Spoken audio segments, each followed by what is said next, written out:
Hi, welcome everybody. Thank you so much for coming today. It's so nice to see such a big audience for what's going to be a wonderful program. I'm Judy Greenspan. I'm Director of Public Programs here at the Center for Jewish History. And on behalf of the Center, the Forward, and the affiliation of Jewish Theater, I'm delighted to welcome you to our event today, the stage reading and the New York premiere of Out of the Depths, an original play by Chaim Potok. Dr. Potok, an ordained rabbi, was a prolific writer, the author of biographies, history, essays, short stories, and I imagine most of us in this auditorium have read many, if not all, of his 9 wonderful novels. Can I just see a show of hands of people who have read his? That's what I thought. Okay. All right, good. Perhaps less well known, Chaim Potok also wrote plays, and today's performance of Out of the Depths was inspired by the recent publication of the collected plays of Chaim Potok, edited by his daughter, Dr. Rena Potok, who is here today and who will speak in a moment.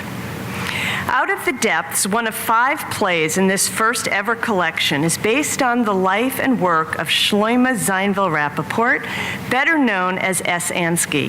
Ansky was a Russian and Yiddish writer, ethnographer, revolutionary activist, and author of the celebrated play, the Dybbuk. As you're about to see, Out of the Depths is a play within a play. Chaim Potok takes the audience on, quote, a journey through layers of memory and narrative, unquote, beginning in 1920 Warsaw as the legendary Vilna Troupe is rehearsing the Dybbuk. So for us to have the opportunity to host today's performance of Out of the Depths, a play about memory, is particularly meaningful to have here at the Center for Jewish History. Preserving and sharing memories, looking to the past in order to understand the present, promoting the crucial importance of history, all are central to our mission. So before we begin, I'd just like to say a few words about the building you're sitting in today. And could I also ask one more question? Is there anyone who has not been here before? Great, okay. So some of you may have heard this before, but the rest of you haven't. All right, so to me, the Center for Jewish History is a rare treasure in this city. It's a world-renowned research institute for scholars of Jewish history, a destination for public programs, concerts, exhibitions, a place to explore your genealogy, and the building is home to our 5 partner organizations and their extraordinary archival collections.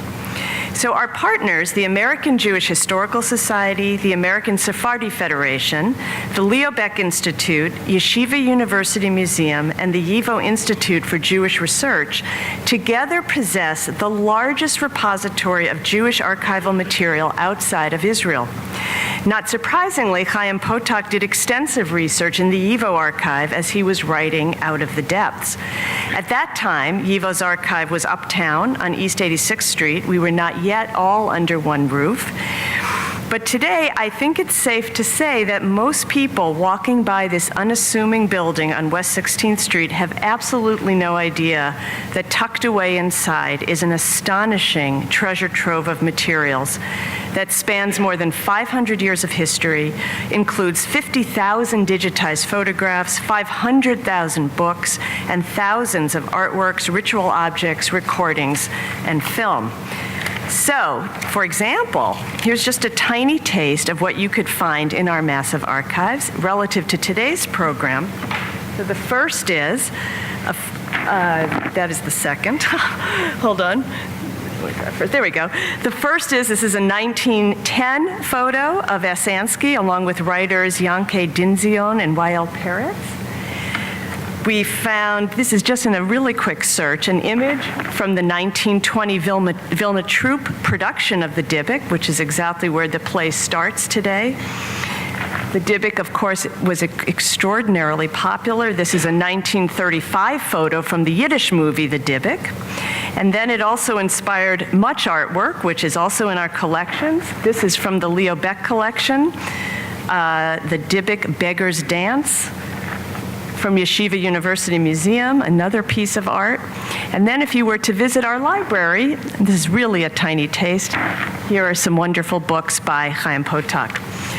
Best of all, these sorts of materials of which you've just seen the briefest of images are available here to the public. You can access our online collections, you can come to our reading room and Genealogy Institute, you can come to our exhibitions and public programs, all of which draw upon these tremendous resources while engaging with issues that are relevant to today. So, you've all noticed that there were little white cards. That was for you to add your emails to if you're not yet on our mailing list. You can pick up our event calendar in the lobby. We have a lot of flyers for upcoming programs, and we hope that you will come back again and often. So today, just 3 weeks shy of the 90th anniversary of Chaim Potok's birth, we are delighted to bring Rena Potok and director David Bassuk to our stage today. David, who directed today's program with remarkable grace and ease, also worked closely with Chaim Potok on this play some 30 years ago. He assembled today's talented cast and crew, and everyone's numerous and impressive credentials are in your program today. I'm afraid if I were to try to read it, you'd have a second staged reading up here, so we will spare you that. After the performance, David, Rena, and the cast will be on stage to take your questions, and please join us after that for a book signing in the Great Hall. I also wanted to just have a special welcome to Rena Potok, Chaim Potok's wife, who is also here today. So it is now my tremendous privilege to introduce writer, educator, and author, Dr. Rena Potok.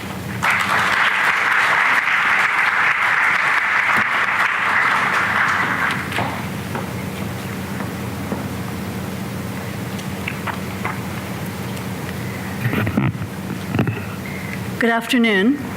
And thank you all for being here for a celebration of the collected plays of Chaim Potok and the New York premiere of Out of the Depths.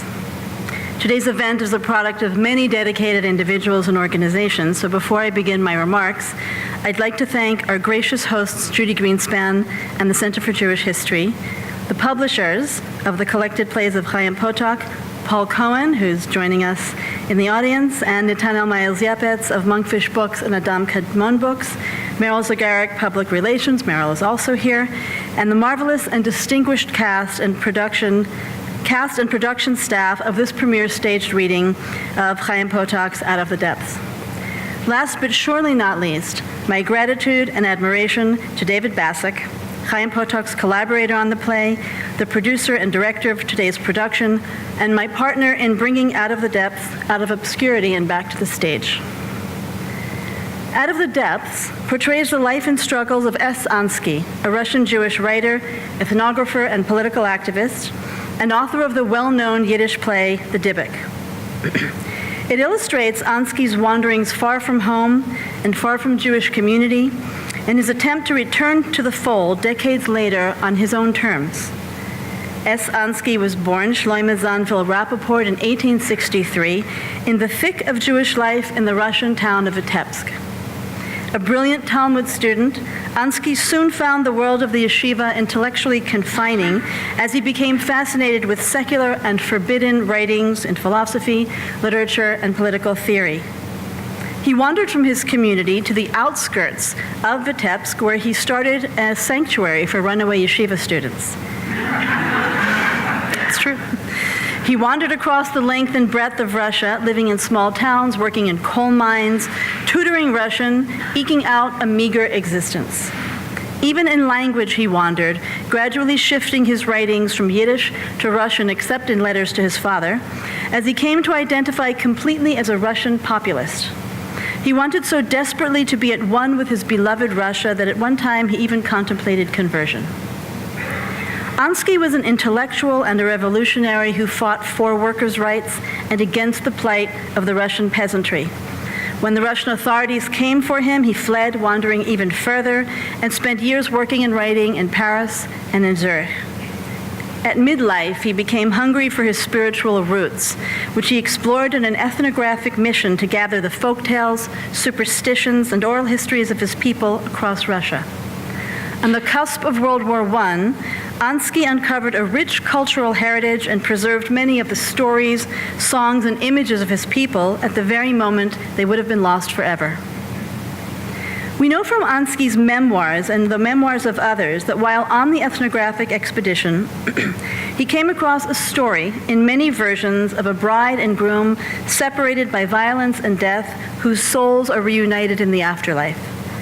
For Ansky, the story became a meditation on themes of Jewish life, emotional separation, and physical longing. He took the strands of these tales and began weaving them into a play that eventually became his best-known work, the Dybbuk.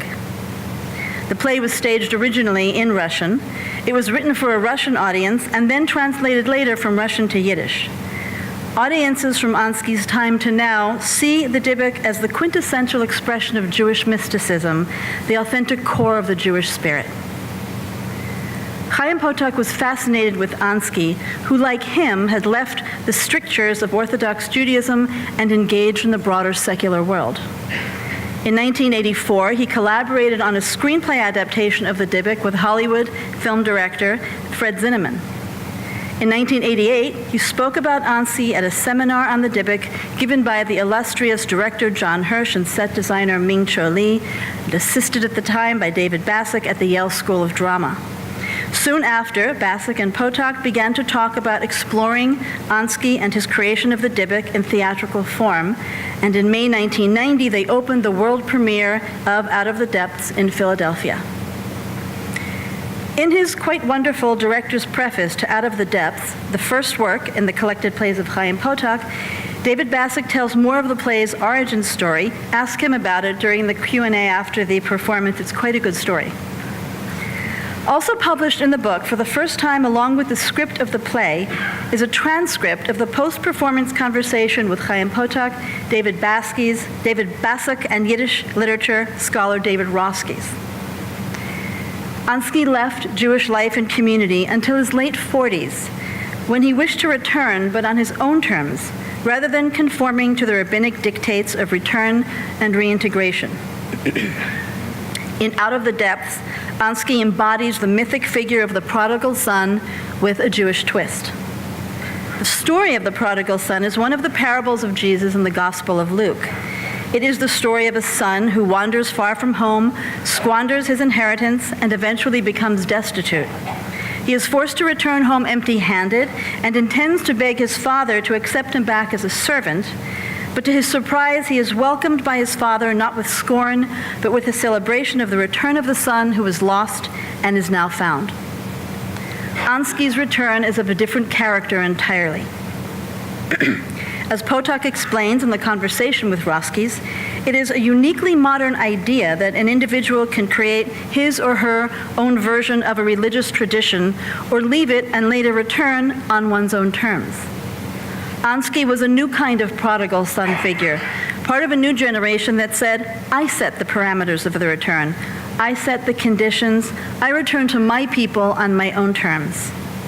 The tension between Ansky's view of return and that of the rabbis of his community comes across loud and clear in Out of the Depths. The motif of the Dybbuk, the wanderer, and the prodigal son all exist in Out of the Depths in the service of memory. Perhaps the most important innovation in Potok's dramatization of Ansky's life. As David Bassuk puts it in his foreword, this is a play of multiple layers and multiple memories and rememberers. Potok chose to frame the play by inhabiting the reflections of a fictionalized friend of Ansky's. He calls this character Chernin and employed him to share his reminiscences of Ansky with a group of actors beginning rehearsals for the premiere of the Dybbuk 30 days after the death of its author. To create layers of memory, Out of the Depths is constructed as a set of nested stories like Russian dolls. The outer frame is a rehearsal of the Dybbuk with actors of the Vilna Troupe. The second layer is the story of Ansky's youth and midlife, including his gathering of the recollections of his people, and the third layer tells of his declining years. In the second act of the play, as you'll see, Ansky relives key moments of his life with at least 3 levels of memory at work at any given time. As the play moves forward toward its conclusion, memories flow over and under one another, the boundaries between them becoming fluid and unformed. As Chaim Potok put it, there are no hard edges to memory. During the same period that he was developing Out of the Depths, and for some years afterwards, Potok wrote 4 additional plays, all drawn from his best-selling novels, The Chosen, The Promise, My Name is Asher Lev, and The Book of Lights. They are all featured in the collected plays of Chaim Potok. At the heart of the plays are powerful male friendships and family dynamics that carry the characters through inevitable personal and cultural confrontations. In the carnival, rabbinical students Michael and Alex lose their money, their innocence, and some of their faith in human nature while falling prey to the operators of a carnival con game. The gallery depicts the religious and familial conflict that arises when the Hasidic parents of a young artist, Asher Lev, come to his exhibition and find themselves depicted in their son's controversial paintings. The play of Lights focuses on the theme of guilt, a son's for his father's actions, and on the motif of shadow and light. Like Out of the Depths, much of this play moves back and forth in memory between Gershon Loran's visit with Charles and Elizabeth Leiden and flashbacks of their son Arthur Leiden in rabbinical school, and in Korea, where the 2 young men served as U.S. Army chaplains. And as in the gallery, lighting is used to express forbidden, transformative, and destructive elements. Asher Lev's crucifixion paintings, the lights of Kabbalah, and the death lights of the atom bomb. The Chosen, which has enjoyed a robust life on the stage, portrays the beloved tale of friendship between Danny Saunders and Reuven Malter, at first locked in battle on the baseball field, and ultimately becoming each other's chief support as they navigate the waters of fatherly expectation, loyalty, disillusionment, and self-awareness. Threaded throughout all the plays is the constancy of cultural collisions. Potok describes this idea with signature clarity and eloquence in his essay, The Culture Highways We Travel. He writes, "The confrontations that I am trying to explore are collisions from the very hearts of rich and diverse cultures. Danny Saunders, from the heart of his Judaism, encounters Freud, a gift to us from the heart of secularism. Asher Lev, from the heart of Judaism, encounters art, one of the glories of Western civilization. Gershon Loran, from the center of Jewish tradition, encounters the heart of a rich, alluring, often magnificent, and at times quite horrifying pagan world and its juncture point with the West at Hiroshima. We are, I think, many of us, in one way or another, Danny Saunders and Asher Lev and Reuven Malter and Gershon Loran, and we might add Young Ansky." He goes on to say, "We endlessly travel culture highways crowded with ideas, and we continue to encounter new visions of the human experience. It is my hope that these plays will inspire and delight readers and audiences alike, and that they will guide us as we journey through this world to encounter enlightening new visions of the human experience." Thank you again for coming, and please enjoy Chaim Potok's Out of the Depths. Thank you.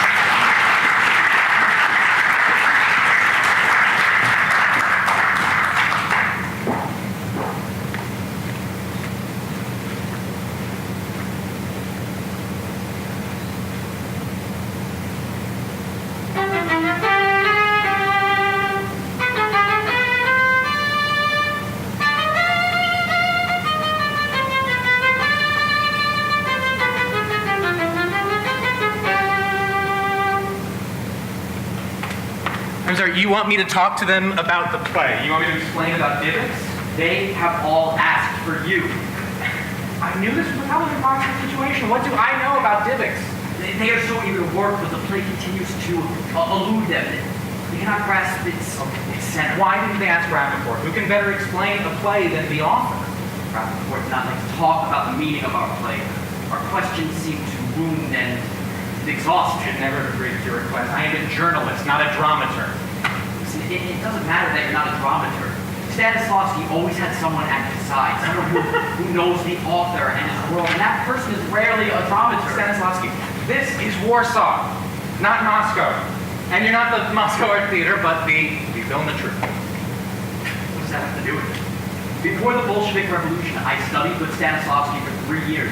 This idea is a very good one. Yes. but I am not competent to discuss drama.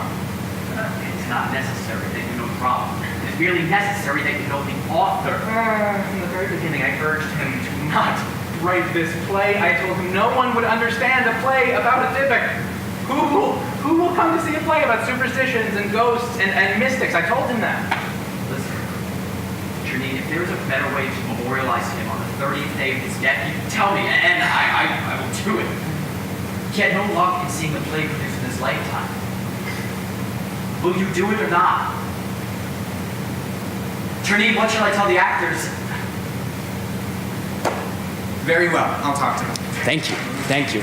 All right, everyone, gather round, gather round. Okay.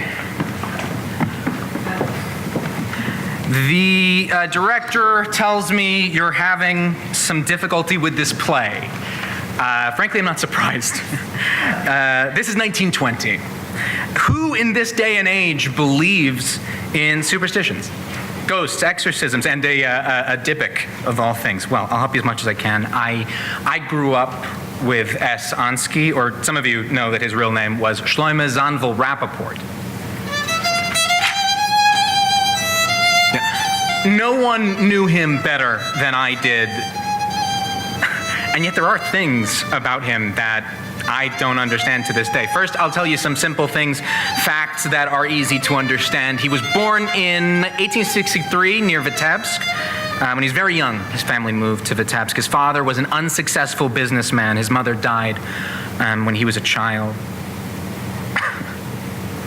But here I am talking to you about Rappaport, or S. Ansky, as you know him, and the first thing that I see, the first image that comes to my mind is my good Jewish friend Shlomo Zanvil Rappaport dressed as a priest in Vilna in 1918. That's right from Minsk. Would you believe it? Dear Mary, Mother of God. Yes, through forests and black roads. Twice we were lost. Back roads? With Germans and bandits everywhere, like lice? And cold, a Russian cold. Jesus was with us.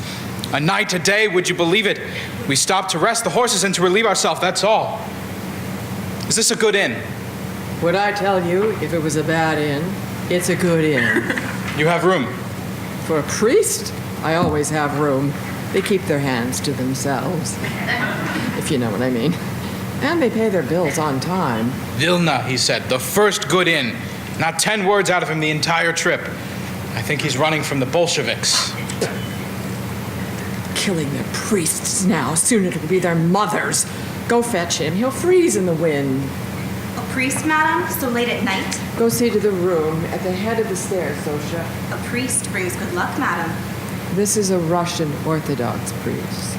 Pity me, Jesus, a Russian priest. Go see to the room, Zosha. My mama says they bring the evil eye. Zosha, quickly. Yes, madam. Where the hell is he taking me, that Cossack driver? What kind of a place is this?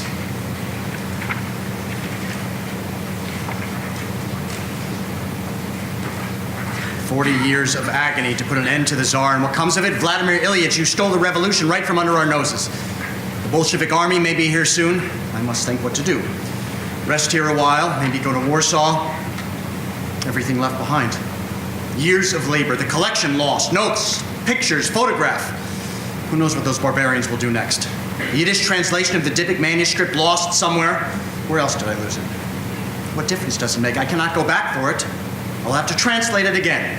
The Lillian Bloom book, thank God I saved. Here it is. Peretz I have. Now, where are the Russians? Ah, here they are. Turgenev, Dostoevsky. Oh, God, how they hated each other. What a special talent. Russian self-destruction. You stole everything, Vladimir Ilyich, but not this. This you didn't take from me, Vladimir Ilyich Lenin. This I saved. Come in, it's open. I thought I heard a shout. You heard a man dreaming. You shouldn't leave your door unlocked. What is there here to steal? Thieves don't steal books. You don't look well. That's because I'm sick. Where are you sick? My lungs, my blood, my heart. My teeth hurt, but my legs are fine. Everything else is fine. Thank you for taking me in so late at night. How can I not take in a priest? Where is your husband, may I ask? My husband, God rest his soul, died fighting the Germans. I'm sorry to hear that. And your children? You have children? God did not see fit to bless me with children. Does the priest wish for me to call the doctor? God protect me from doctors. Is the priest hungry? A slice of ham, perhaps. No, thank you. Piece of chicken? Some dumplings? I have no appetite for food. A samovar, then. Zosha, bring the samovar from the next room. Are you sure you do not want me to call for a doctor? Send someone with a message to a friend. And we'll give you his name and where he can be found. Tell him I need him as I need God himself. Will that be all, madam? Pretty girl. Zosha. Your name is Zosha? Yes. Pretty name. How old are you, Zosha? 16? Soon to be married, no doubt? Oh, no, sir. There is no one yet. No one. Hard to believe. Such a pretty girl. I think this priest will soon be meeting a priest. Oh, madam, it is very bad luck for a priest to die under your roof. The inn will be filled with demons and evil spirits. Well, you think so? It'll certainly be bad luck for the priest. Are there bears and wolves and roosters running around outside? What did he say? I'll wrestle the bear. 2 falls out of 3. With wolves and roosters, I don't wrestle. Vladimir Ilyich Lenin, you stole the revolution. The play is lost, but the prayer shawl I saved. He's saying, I think his sickness is talking. Is this an inn or a tavern? It is an inn, sir. A respectable inn. I do not run a tavern. Such a lovely young creature. A vision. 2 visions. Young beauty and mature beauty. Beauty in the bud, so to speak, and beauty ripened. A healing vision for a sick man's eyes. Better than doctors, better than 10 doctors, such young blue eyes. Blue like the heavens after a rain. Blue like the eyes of peasant girls I knew in the South. Have you ever been to the south of Russia? Strong, honest people, the peasants. From which side of your family did you get your blue eyes, my dear? And your rosy cheeks? Your mother's side? Your father's? I've always been a straightforward man. What is on my lung is on my tongue. If I were a younger man, and if you were an older woman, I would wish us to be friends. This man is no priest.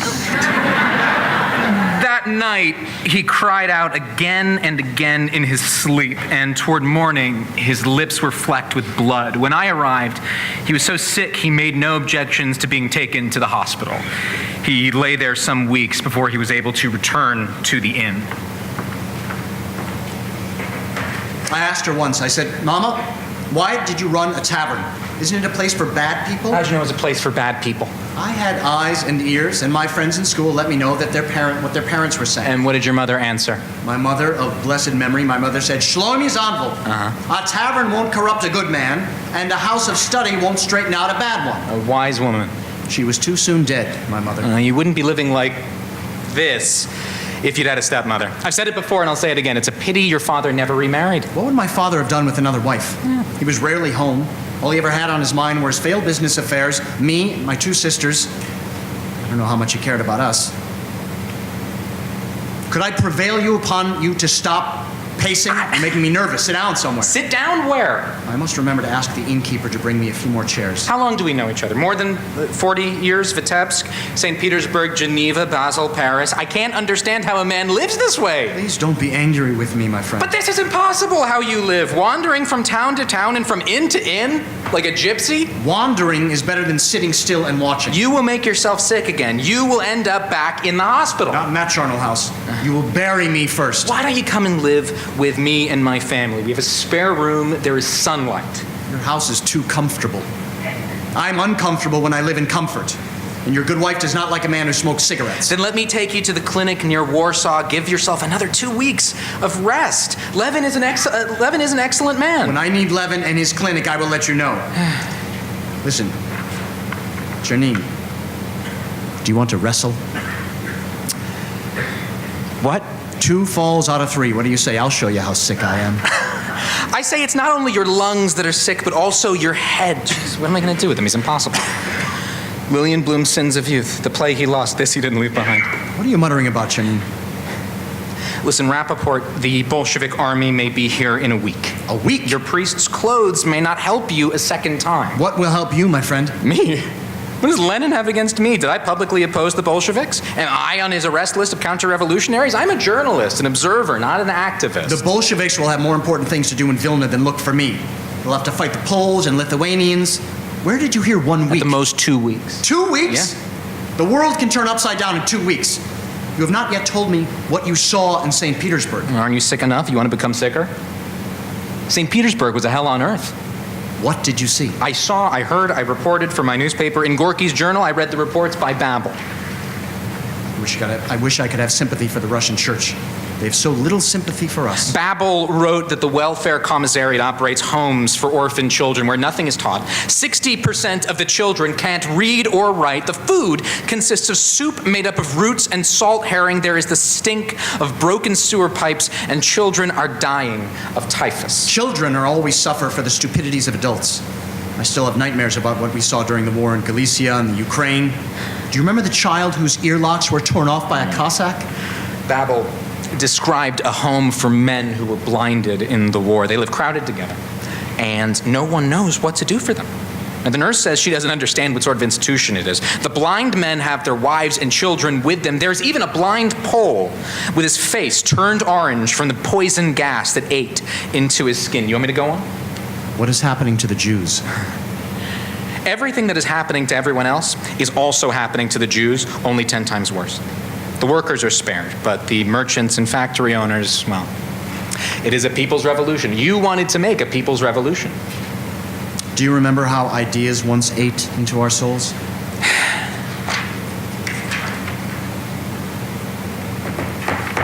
Come in. The door's open. Good evening, fine gentlemen. Time for the patient to have something to eat. Roast chicken, mashed potatoes, a glass of vodka with an orange peel. Such a mess. I clean, and in an hour everything is again a mess. Whoever saw such a man? Like a boy he is. Currant cake, a little raspberry jam for your tea. Do you wish anything else? No, I thank you, good lady. Oh, yes. Could you perhaps have someone bring up 2 or 3 more chairs? Of course, of course. Nothing else? Not just now. I'll go and bring the saddle on. Could I ask you a small favor? What? Could I ask you to send her a box of chocolates in my name? Send the innkeeper a box of chocolates. Yes. In your name. She's a fine woman, a righteous Gentile. Why do you look at me? Solomon Rappaport, you are impossible. Why am I impossible? I'm sick. I'm not dead. The lights come up on young Ansky and Sonia. Young Ansky's clothes reveal his poverty. You picked a cold night for a walk. Then let's sit on the bench over there. Sitting won't make the night warmer. I don't think of the cold when I'm with you. Please don't start that again. Did you finish reading the book? No, I'm past the part where he makes fun of Moses in the synagogue and his father faints away right there on the spot. Did you get to the part where the yeshiva boys are caught reading forbidden books and are ordered to leave the school? And he tears into the place and slaps the rabbi and breaks with his parents and puts on a red shirt and walks through the streets with his Christian fellow workers. That's the kind of novel I want to write one day. He hates everything that's connected to religion, all the evil in the world, all the ignorance. He thinks it's caused by the older generation. That's why I like that novel. I certainly believe that. I believe it too, but it isn't enough to believe it. You'll have to do something about it. What good is it just to believe? A person who doesn't believe doesn't act. Do you have another book you can lend me? I can let you have Lillian Bloom's Sins of Youth. Thank you. That book is very precious to me. I don't lend it to just anyone. I'll be careful. Don't ever let any of the very religious people see you reading it. They'll tear it from your hands and destroy it. I'll be very careful where I read it. Don't read it in your father's shop. I'll only read it in my bedroom at night. That's where I do my secret reading. What else are you reading? Marx, Tranchevsky, Herzen I like. He wrote that action is the personality itself. That means something to me. Action is the personality itself. And I'm also reading Pissarev. Pissarev. Pissarev believes in the free development of individuals. You read Pissarev in your bedroom. Yeah. What's wrong? Nothing. What are you thinking? You don't want to know. What don't I want to know? I was imagining you in your bedroom at night with all those fingers. Shloimeh Polaronovich, that's not nice talk. A person can't turn off his imagination. Can you turn off the stars? People should be able to control their thoughts. They can't always. Are you still cold? Of course I'm cold. It's the middle of winter in Vitebsk. How can you not feel cold? Shloimeh Polaronovich, please. What? I don't know you well enough for me to be able to put an arm on your shoulder. It's more than a year since I first came into your father's shop for a book. That's not enough. Not enough for what? Where do you want it to lead? I don't know. Perhaps your heart. What happened? Was I clumsy again? I admit I'm clumsy. Isaac Chernin says that when it comes to women, I'm still a child on my mother's lap. Perhaps you should get down from your mother's lap. That isn't kind. You know my mother is dead. I'm sorry, I'm not myself. Are you all right? Yes, it's a matter of nature taking its course. I'm 18 years old. I have a lot to learn about women. Teach me. You learn Russian by yourself. Teach yourself about women. How? Where? It's easier to stop believing in God and Torah than to start understanding women. In my school, we study Talmud, not women. Listen, can I at least tell you how I feel about one woman? Even if I become a little clumsy. You should start walking back. She has beautiful eyes, this woman, and a beautiful face, and she is all day and all night in my thoughts. When I see the sun, I see her. When I see the moon, I see her. I hear her voice in the wind. From whom did you inherit your eyes? Sonia Nikolaevna, your mother, your father, and your beautiful face.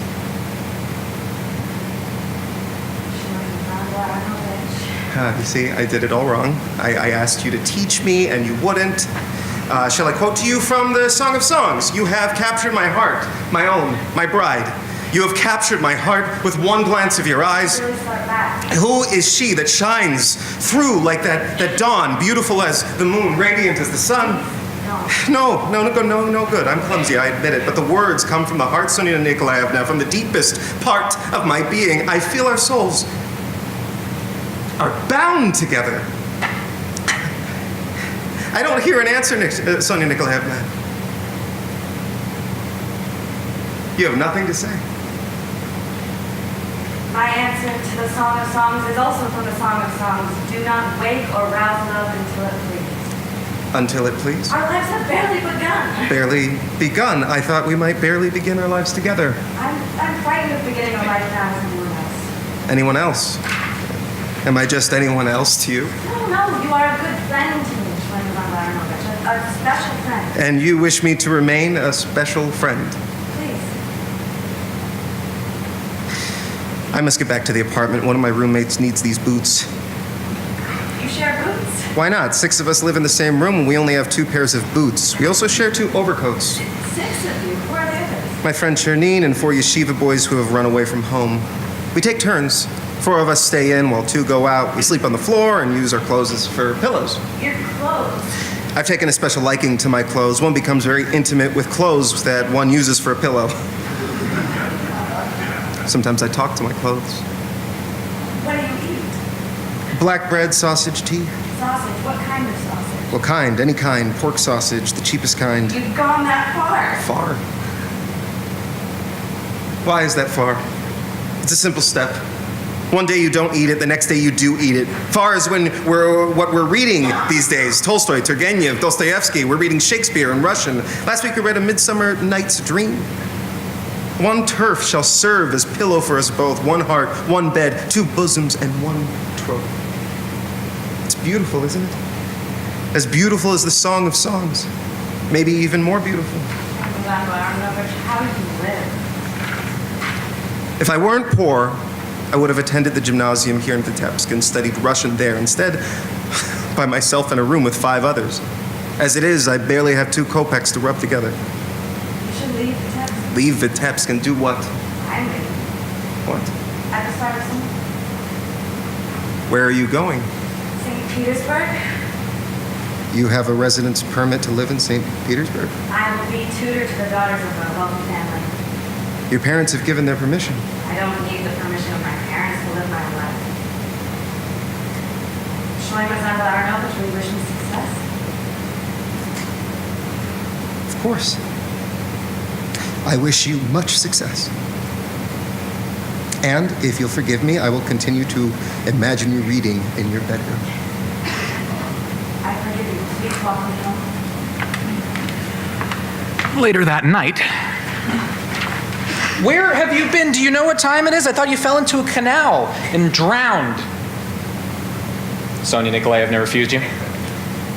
Listen, Janine, what's the point to remaining in Vitebsk? What do you mean? Vitebsk is strangling me. Why don't we leave? Leave? What do you mean leave? Haven't you had enough of this life, sleeping on the floor with your clothes for a pillow, stale bread and cheap sausage for food? Where should we go? Anywhere. I don't care. Where? You want to go wandering around aimlessly through Russia? Janine, I cannot remain in Vitebsk. Rappaport, I need the code too.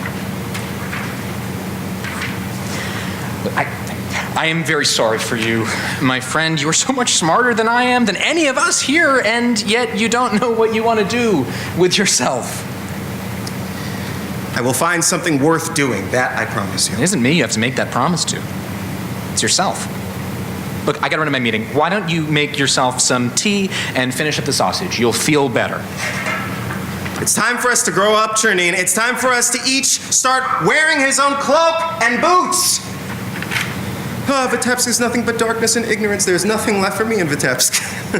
But how can I make my own beginning? See Young Ansky in the garb of a yeshiva student, a long dark coat, dark trousers, a tieless white shirt, and a beaver hat. He's seated in the front of a table. Behind the table sits an elderly rabbi. A dark, bearded, middle-aged man in the garb of a well-to-do merchant stands alongside the rabbi, and on the table are 4 books. Remember the incident with the diary a few weeks ago? Our writer here writes of his friends in the text. He makes jokes about us. The diary is private. Am I not entitled to privacy? The girl had no right sneaking it out of my room and reading it to her friends. Only those who have something to hide speak of privacy. What can you hope to hide from God, who knows our very innermost secrets? This boy's nose is dirty. This girl has big teeth. This woman goes about bedraggled. Listen, what that woman puts into her garbage is worth more than you and all your fine learning. Go back to where you came from. Writers like him we don't need here. Why should I leave? I'm a tutor. I earn my living here. You're a servant in the clothes of a yeshiva student. You think you can do to us what the Russian university students are doing to Russia? Families hire me to teach their sons the Russian language. You know your kind. You come into a pious town disguised as a teacher of Russian.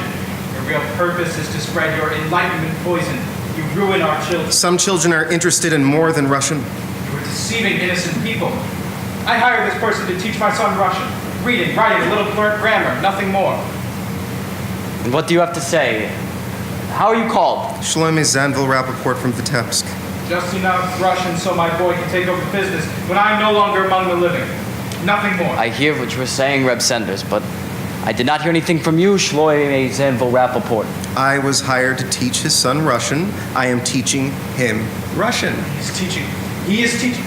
God help me what he is teaching him. What have I done to my son? It was an unwitting sin, Rabbi.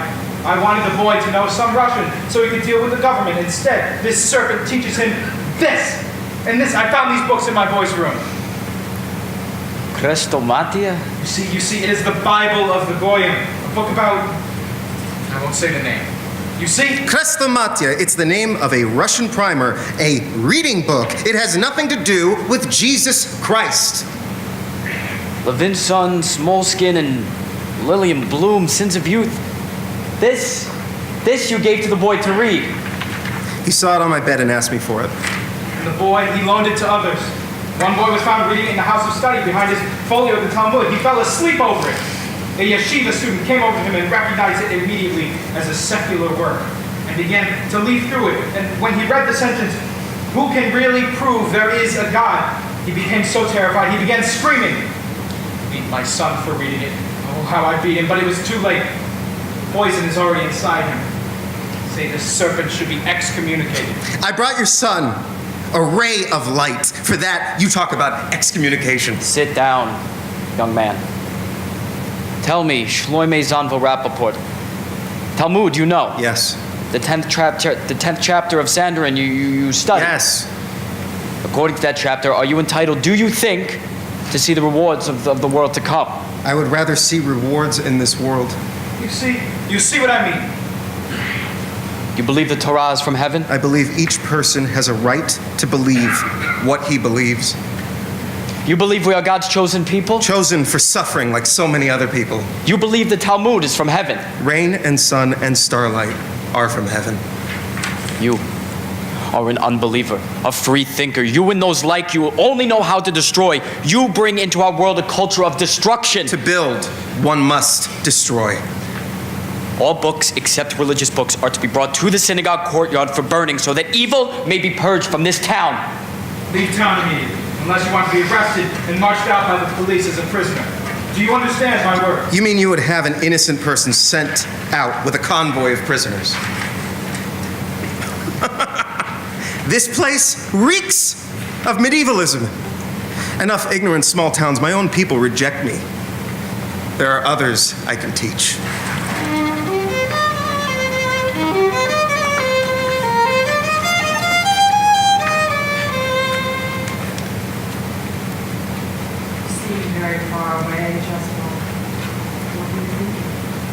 I was thinking of a small Russian town I once upset by coming to it with dangerous books.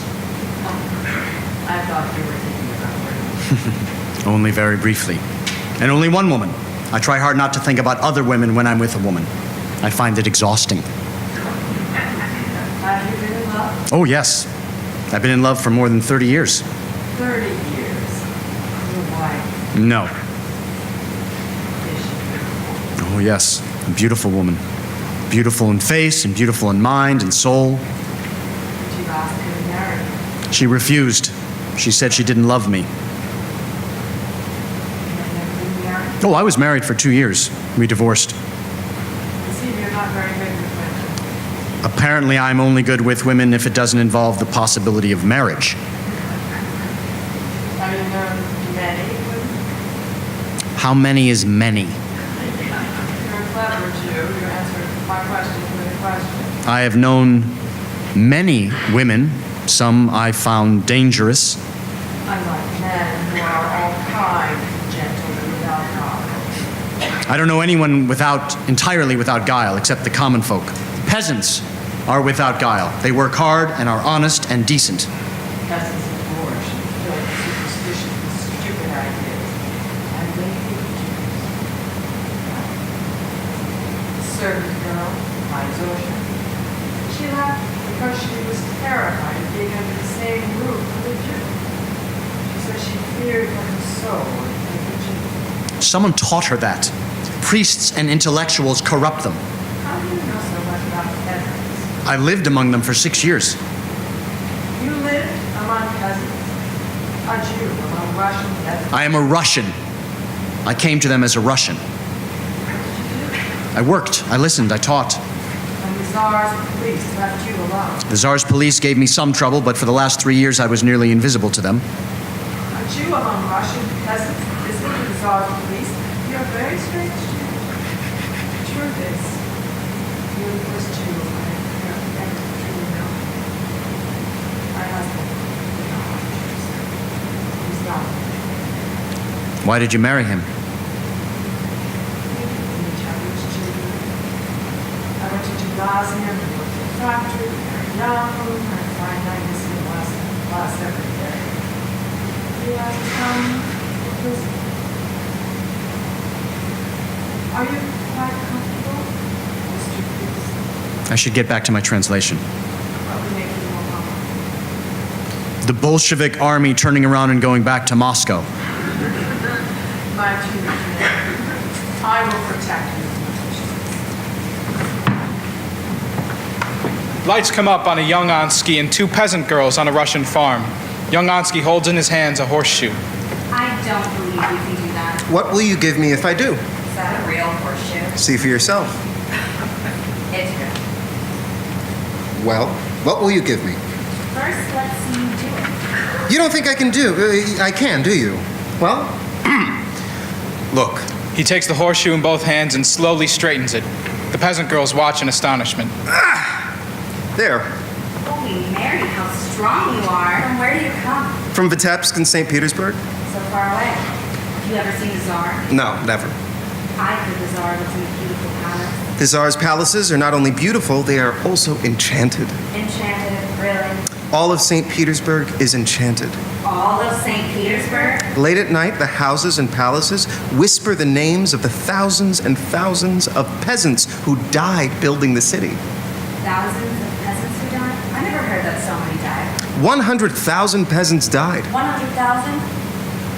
Sometimes you can hear their voices.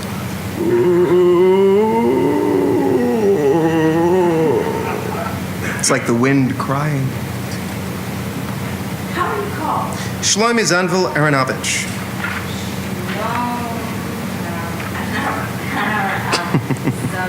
What sort of name is that? It's not a Russian name. It's a Jewish name.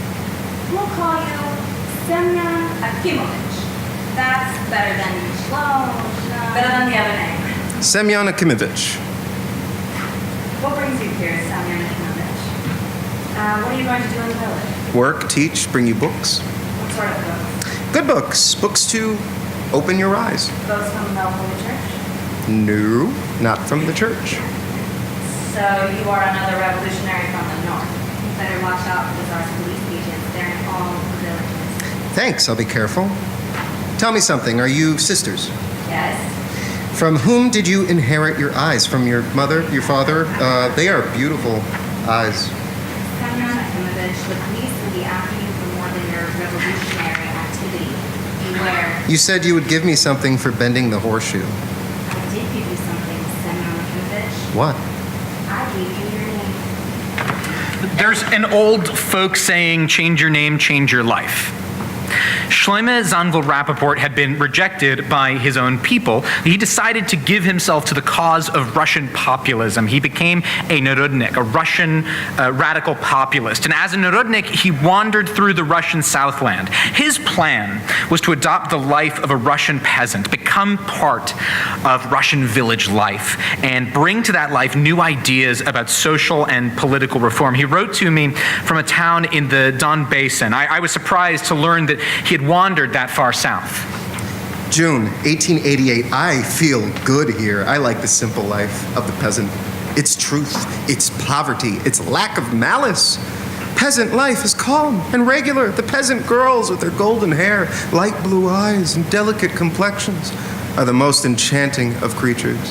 The Tsar's spies are everywhere in the village. The police called me in for questioning yesterday and put me in a cell by myself for a while. They didn't like some of the pamphlets they found in my room, but I've hit upon a plan to make myself invisible. And by becoming invisible, I shall fulfill the cause I have found for myself. How, may I ask, did you become invisible? I went into the coal mines for 3 years. In the coal mines, nobody cares who you are, and there are no police. All are equal in work and suffering. To work and to teach. Believe me, madam, it is easier to teach the evils of exploitation in a filthy coal mine in the Don Basin than in a clean lecture hall in St. Petersburg. Also, I began to collect material for stories of peasant life. Stories? You're a writer of stories. Some tea? Those who have not been very good years stopped. Well, if you mean do I regret them, the answer is I'm never sure. I ruined my health, that much I know. I can't bend horseshoes anymore, but all Jewish writers in Russia are ruined anyway. We all live between two worlds. Are we Russian? Are we Jews? The Jews hate us when we look and sound Russian. The Russians hate us when we look and sound Jewish. It is a ruinous existence. You are now becoming very sad, Mr. I have my moods, Madam Innkeeper. The tea is good. Thank you. Thank you. Yes, I have my moods. President has always lost his temper when he has dark moods. Your moods are No, most of the time I don't regret my years among the peasants and the mine workers. They are good people. Why don't you leave? One of the populist leaders from St. Petersburg made a trip south and spotted me among a group of workers. How did he see you? Someone mentioned to him I was writing stories.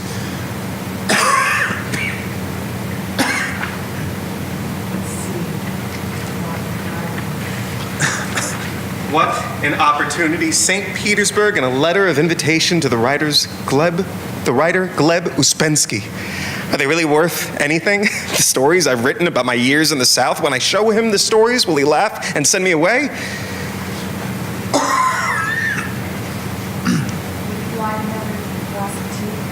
I think I want to be alone for a while. When I'm in one of my moods, I'm not much use to anybody.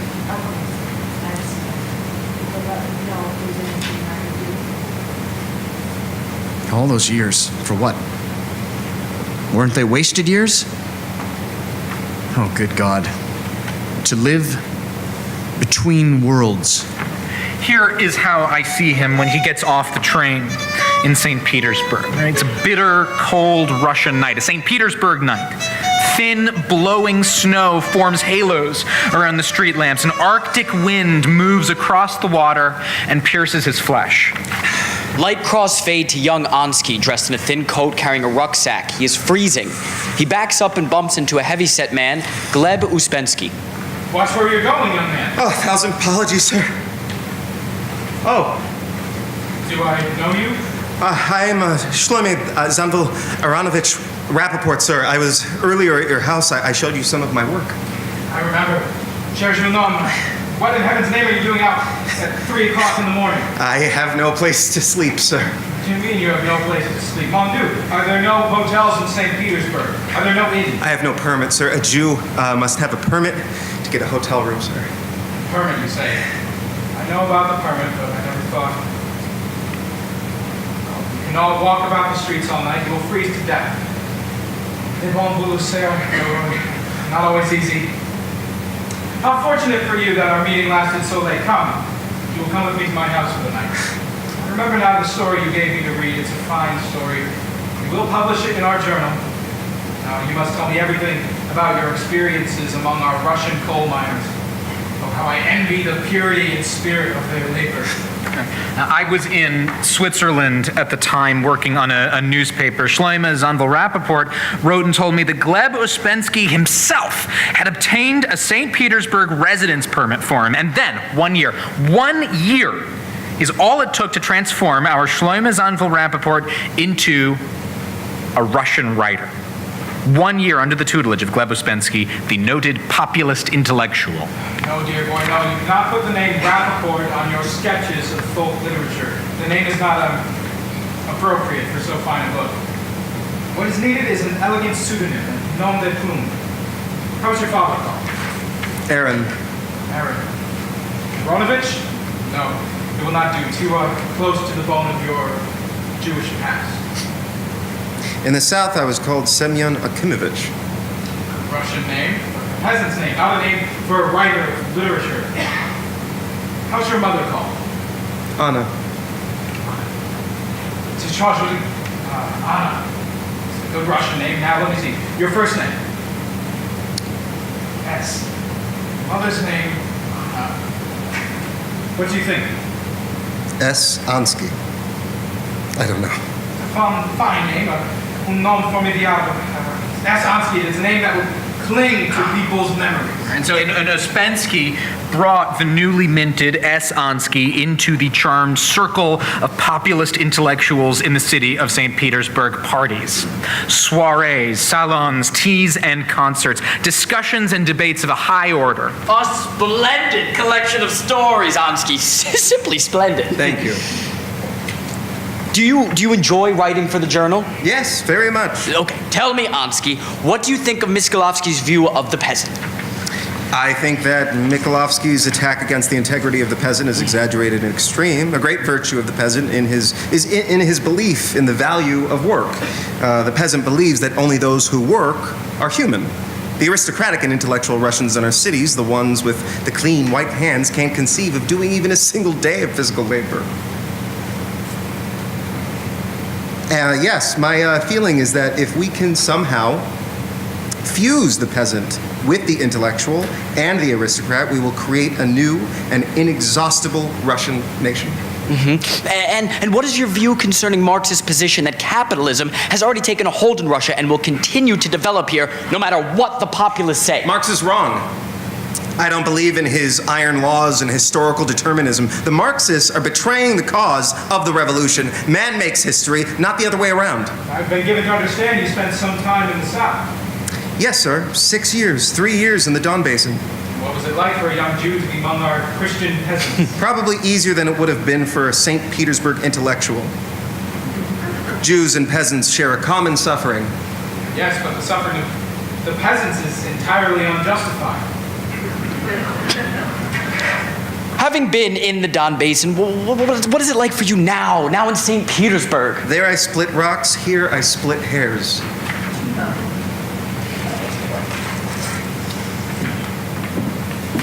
Sonia Nikolaevna, I had no idea. it is good to see you. What has happened to you? Shlemazan Ba'arnovich, how you changed? 8 years have happened to me and you.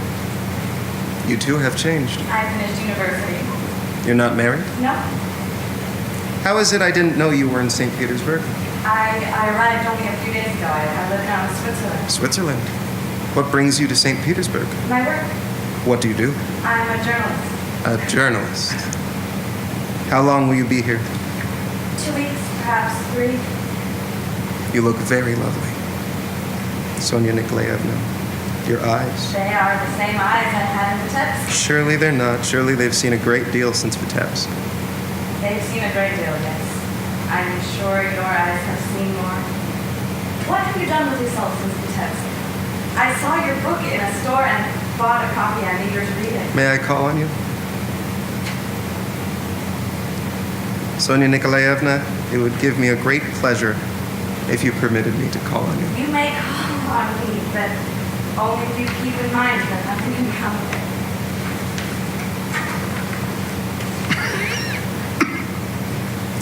There is someone else?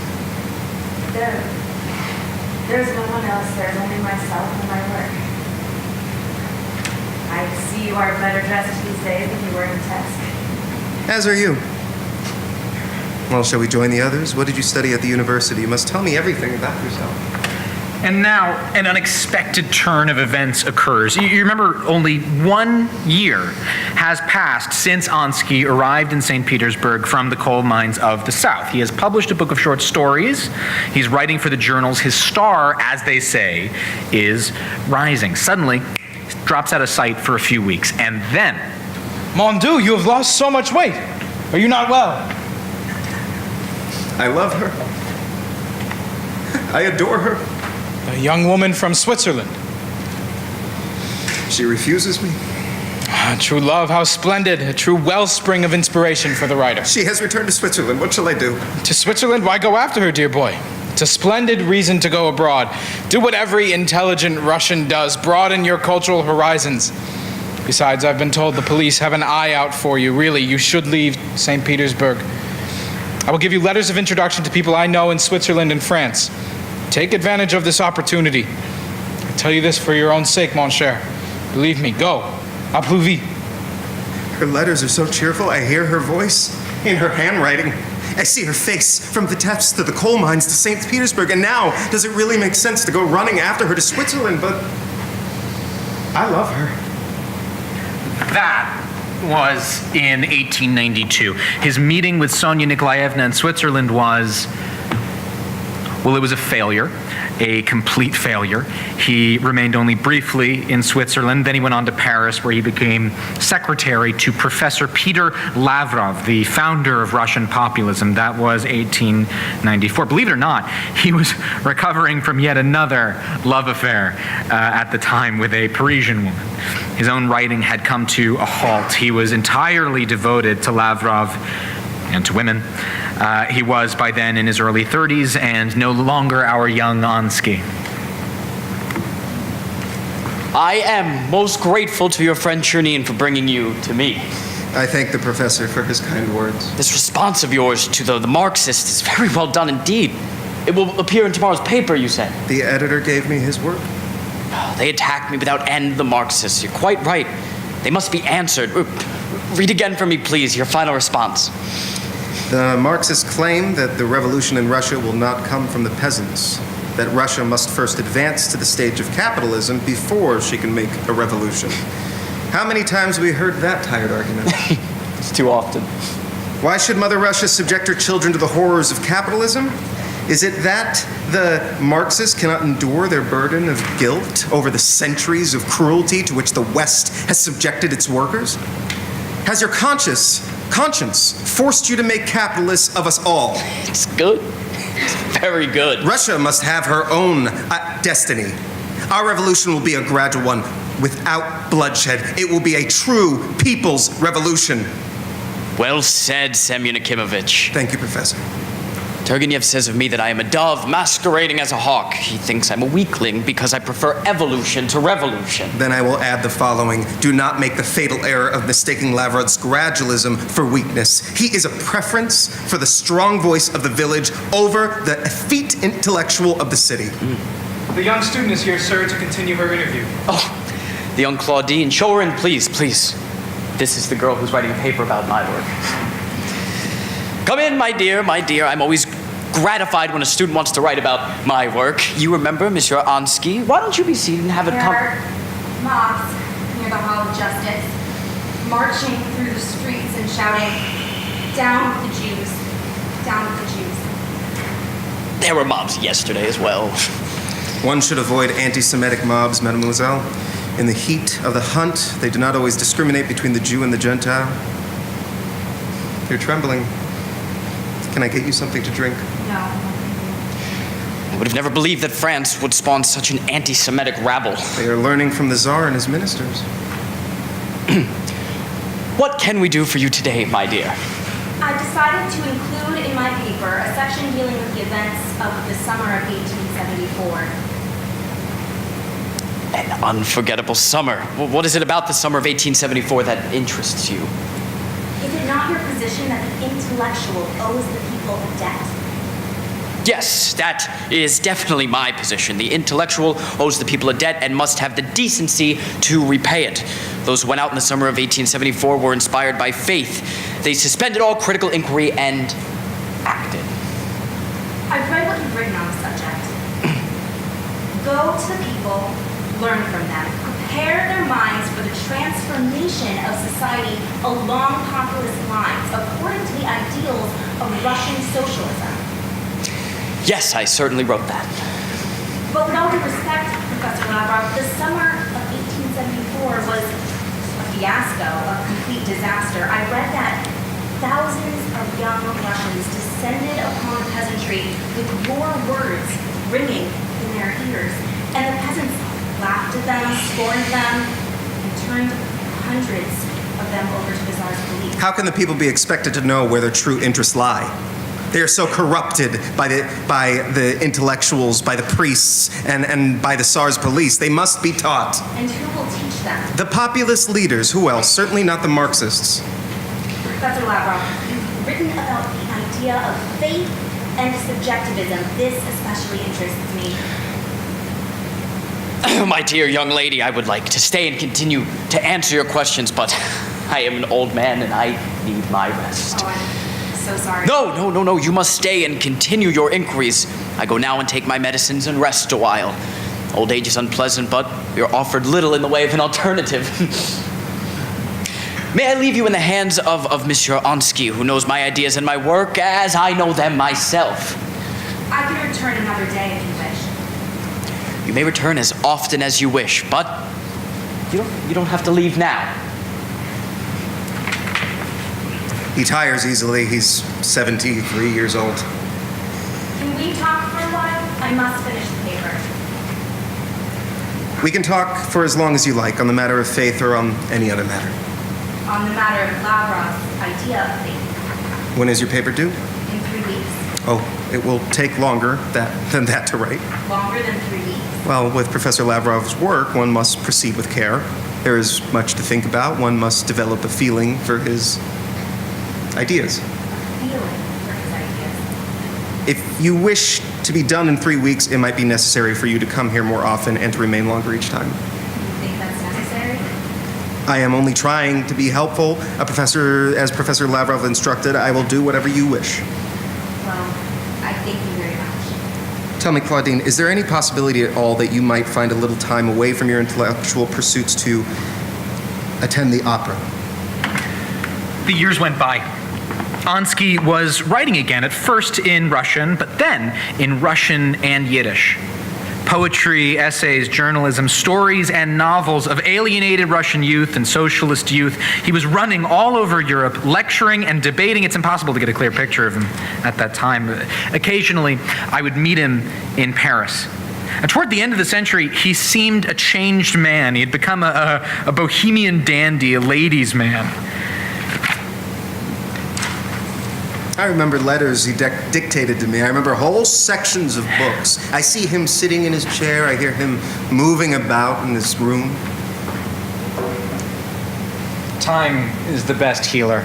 Lavrov was an old man, my friend. Memories fade. That's what I fear most, that the memories will fade. I don't want them to fade, Janine. I want them with me always. You think you want the impossible, my friend? There is a hole inside me these days. What do you mean? Like a mine shaft. Cold and dark and filled with dust. A mine shaft. I keep hearing myself say there has to be more to life than what I'm doing now. This cannot be everything. Was there something in Vitebsk that we missed? There must have been something that held it together. Superstition, small-mindedness, a fear of public shame, a dread of the Gentile world. That's what held it together. That's what gave them the strength to suffer pogroms and all other kinds of persecution. Superstition and small-mindedness. Wasn't there also a sense of faith and destiny there? The faith and destiny I saw, I despised. I don't think we ever really saw it. Did we ever try to bring our world and their world together? Weren't we like wild bears with our new ideas? What are you saying? I wonder what we missed.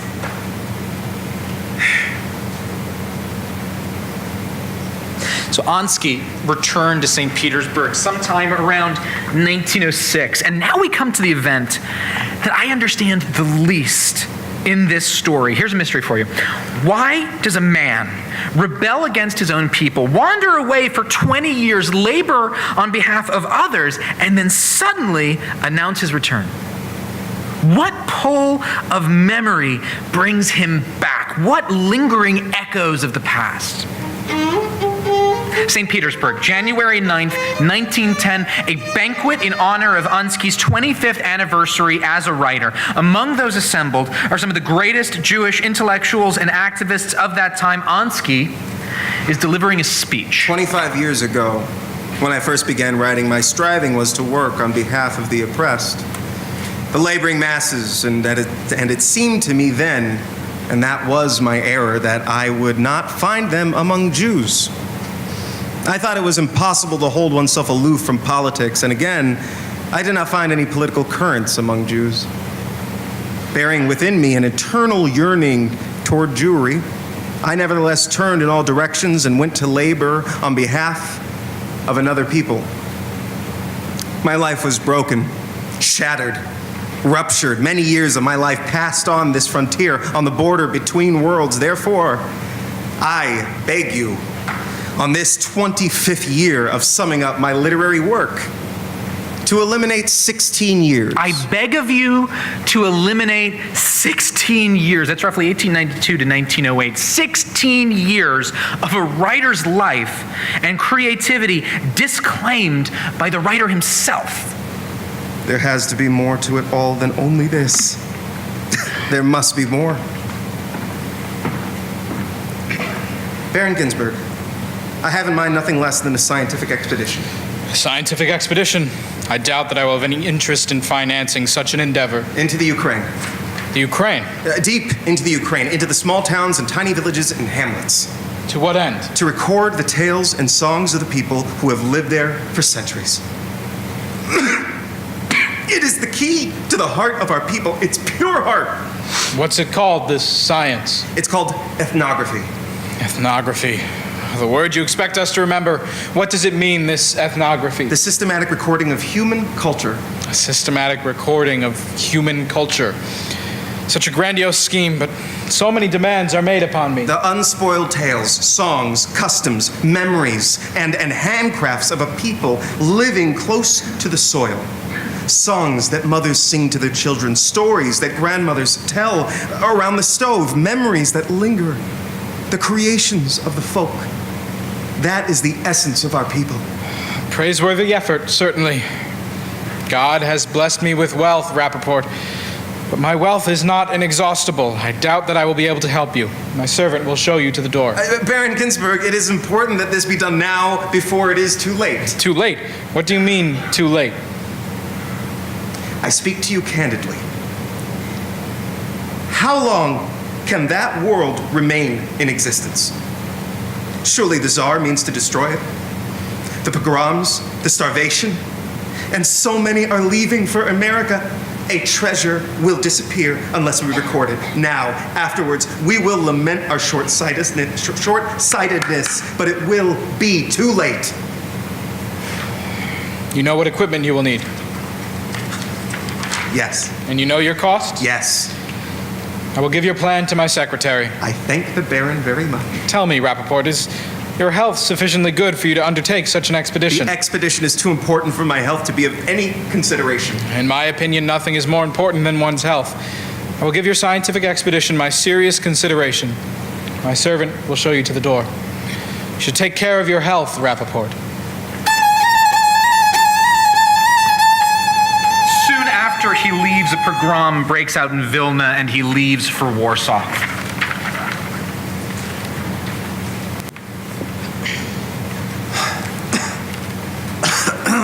I'm not accustomed to so many stairs. I told you a room on a lower floor is more money. In Vilna, I had a first floor room for less money than you are asking for this fourth floor room. Well, this is Warsaw, not Vilna, old man. When were you in Vilna? 8 months ago, when the Bolsheviks took the city. May they burn in hell, the Bolsheviks. The war reached the village near the Polish border where I was living with a friend, in a country house, without so many stairs.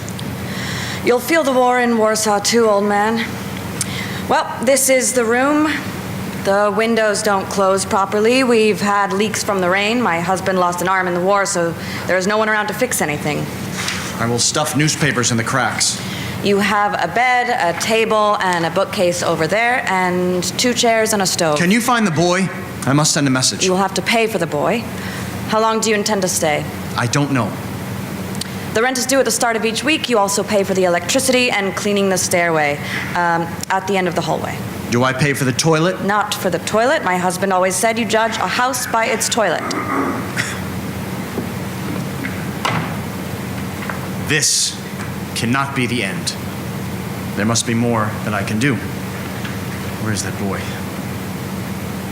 Why have I not heard from them? Will they do it? Will they perform the play? I must apologize. I'm going to stop here and leave Shloime Zanvil Rappaport in his dingy room in a dilapidated Warsaw neighborhood.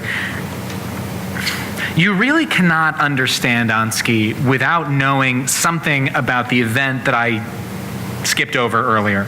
So let's go back to the year Ansky left St. Petersburg to go to Europe. If I remember correctly, that was 1893, and Ansky had received several encouraging letters from Sonia Nikolaevna. In one of them, she said she wished to speak to him face to face, so he traveled through Germany to Switzerland. Lights cross-fade to Ansky and Sonia. The Sonia of Act 1, Scene 4, about 12 years later. They are now about 30 years old. It is night by a lakeside.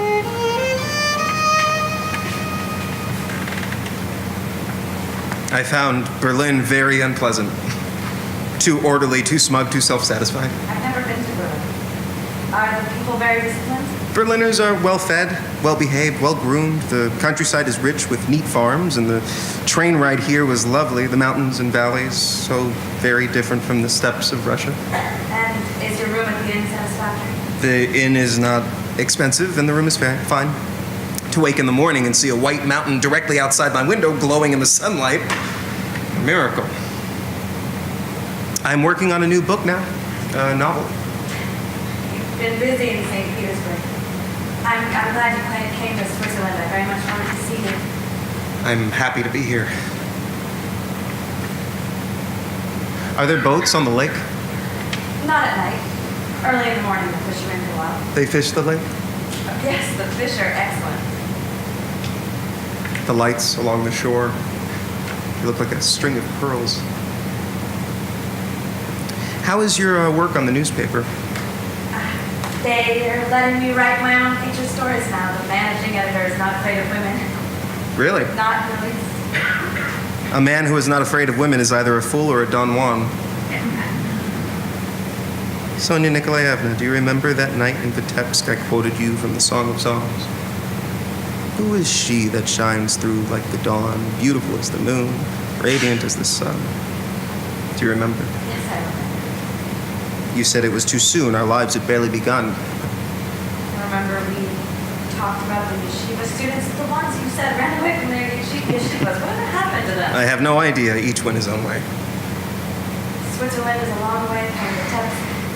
If I believed in God, I would say, thank God. I have the letters you wrote me in St. Petersburg. Shloim was not, I don't know, but I asked you to come here so we could talk to one another face to face and not through letters. Well, here is my face, and there is your face, and we're talking. Would you believe that I'm not very good at writing letters? I'm as clumsy at writing letters as you once were with women. Sonia Nikolaevna, your letters are far from clumsy. They're very clear and well written. They don't say entirely what I mean, what I feel inside. Isn't that strange? I'm a journalist, and there are times I find it difficult to write words that are cruel. Do you remember in Vitebsk when I responded to your verses from the Song of Songs? I remember. Do not wave, arouse love until it please. How can I forget? The words cut into my heart. In the dark at night, I place you inside my heart. I lie awake looking at you. Sometimes I dress and I walk along the shore in the dark. I look at you deep inside my heart, and I ask myself, what do I feel? And the truth is, I feel admiration for what you do. I find myself wishing for your success.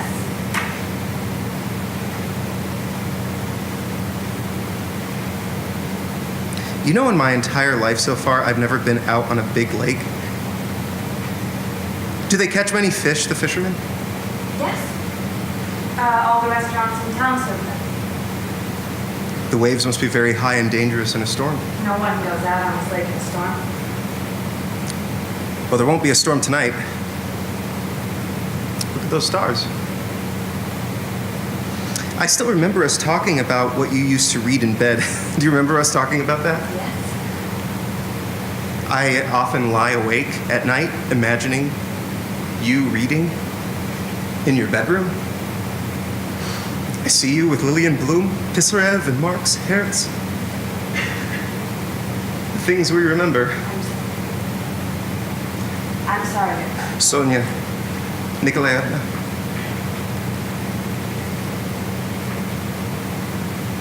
Sonia Nikolaevna, Yes. is there someone else? Yes. Yes, there's someone else. Why did you bring me here? Why not? It's a lovely zoo, one of the nicest zoos in Switzerland. It's a good place to talk. I don't like zoos.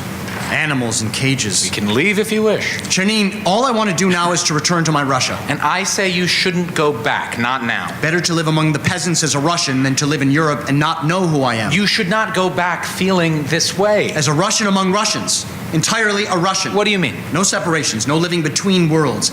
I'm tired of feeling like an unwelcome guest in my own country. A simple step, and it's over. Simple step? Have you lost your mind? Because a woman said no to you? I cannot tear her from me. She's part of my being.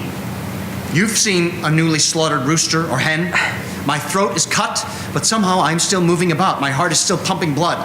I am dead and not dead at one and the same time. Look, don't go back to Russia. Stay here in Switzerland with me for a while. Go to Paris for a year or two. I can introduce you to people in Paris. Simple ceremony and it's over. A few words, a little water. What does it matter? Why do I need this burden of separation from my Russia? Stop speaking that way. There are times I wish we had never become friends. Are you serious? Why is it impossible for you to settle down in one place? Charnine, this is not a time for you to be lecturing me again on women. I would have kept quiet because this lecture would no doubt have done as little good as the others, but your talk about a simple step, a few words, a little water, it's too much. It's simply too much. That's how I feel, Chairman. A simple step. Enough! Do you remember a promise that you once made to yourself? Is this how you intend to keep it? You want to go on to the other camp because a woman said no to you? Is that it? And am I supposed to support you? And I'm supposed to say to you, go ahead, do it, it makes sense. No! There are limits to everything, Rappaport, and that is my limit. It is not a simple step. In that little bit of baptismal water, you will drown. Stop shouting at me. We're not schoolboys in Vitebsk, and you are not my teacher or rabbi. No, I am your friend. But if you keep this up much longer, I will stop being your friend, and then you'll begin to feel what loneliness is really like. Is that what you want, Rappaport, to finally be alone, completely alone, with no one except yourself? I asked you to stop shouting at me. Even the animals are looking at us. I should have shouted at you a long time ago. Maybe you wouldn't be so crazy today when it comes to women. You yourself told me that she is the fourth woman with whom you have been involved this year. I've known her since Vitebsk. She wasn't the only woman in Vitebsk. And what about Masha in St. Petersburg? And Helena, who you said loved you, but for whom you cared very little, and... You are not a comfort to me, Janine. You are not a friend. I am more of a friend than you will ever know. Tell me something, tell me this. Why is it that you love the women who don't love you, and you don't love the women who love you? Why is that? I am a man born to bad fortune. Bad fortune.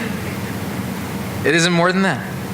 Is there something worse than bad fortune? Rappaport, are you able to love? What do you mean? Truly to love a woman. I don't know. I thought perhaps Sonia... It's very confusing to me, Janine. I guess I've not found the right one yet. Well, I'm sorry for you, my friend. I envy you, Janine. You have Nina. You have a child. You envy me? What am I? I'm an observer. You are in the middle of everything. Not of everything. Not of the one thing I want most. To love a woman who will love me. Look at that lion. Which lion? The one to the right. Look at his eyes. What about his eyes? There are tears in his eyes. Tears. I didn't know that lions wept. So that was as close as he ever came to abandoning his people, but his anger faded. And as I told you before, he went on to Paris, and to more than a decade of writing, traveling, debating, living in shabby apartments, writing in cafes and hotel lobbies, falling in and out of love with women, most of them much younger than he was. Then, in 1905, there took place the failed Russian Revolution. Suddenly, surprising news came to us from St. Petersburg. Ansky returned to St. Petersburg about a year later. And I say, I don't understand it to this day. He wouldn't talk about it with me. It was as if he stopped looking for relationships with individuals and began to look for them with communities. He set off on a most extraordinary mission.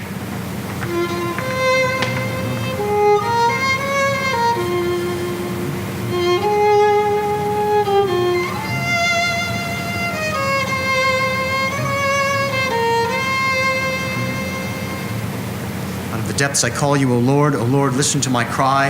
Let your ears be attentive to my plea for mercy. Welcome to the synagogue. Thank you. You're the writer, Ansky? Yes. And told you gave an interesting speech in St. Petersburg a few months ago. Do I know you? I am Rev Scholson, the rabbi of this community. This is Rev Zelik from Vilna, a guest in our house for a few days. How do you do? What brings you to this town? I am raising funds. Raising funds? So many come here to raise funds. For what are you raising funds, if I may ask? For an ethnographic expedition. Beg your pardon? For what? An expedition to explore and record our folklore. What do you mean, folklore? Stories, songs, memories that belong to the folk. Stories, an interesting idea. Where is this expedition going, may I ask? Into the small towns and villages of the Ukraine. The Ukraine. You're standing on the Ukraine. This is the folklore I wish to explore and record. You'll excuse me, but I always thought expeditions were to places like the North Pole. What is so important about folklore that you need an expedition here in the Ukraine? It is the pure heart of a people, unspoiled, its deepest heart. Folklore is the pure heart of our people, and what about the study of the Torah? With all due respect, Torah is the mind, folklore is the heart and soul. Tell me something, please. I'm curious. Do you go to synagogue regularly? As regularly as I am moved to go. Do you believe that every word in the Torah was given to Moses by God at Sinai? Are you saying that every observant Jew in all the history of Judaism believed that? Is this not a return? I don't know what it is, but it is not a true return. Rev Zelik, we should bind his wounds, not pour salt on them. My return does not concern you. I return on my own terms. What do you mean, your own terms? I decide how I return. You decide? Did you hear that, Rav Scholson? He decides. Such audacity. Don't push him away, Rav Zelik. On my terms. I decide how I will be part of my people.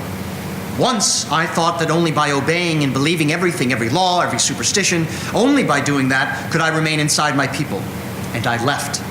Because you had intimidated me. You had convinced me that there were no alternatives. Now there is a new set of rules. I believe in my people, its history, its culture, its destiny, and not in every piece of blind and rigid obedience to law, in every bit of nonsense. Do you know how many years of wrestling it has taken me to come to this conclusion? Do you think it's easy for me to say these words? But I say them anyway. I return on my own terms. Did you hear that, Rav Scholson? He returns on his own terms. Culture, history, destiny. What about authority? How can there be a culture without authority? No rabbis, no Torah, no obedience to the commandments. You are a denier of the principles of our faith. I decide for myself what I believe. Gently. Gently. Others are looking at us. Now tell me, Ansky, what is it that you believe?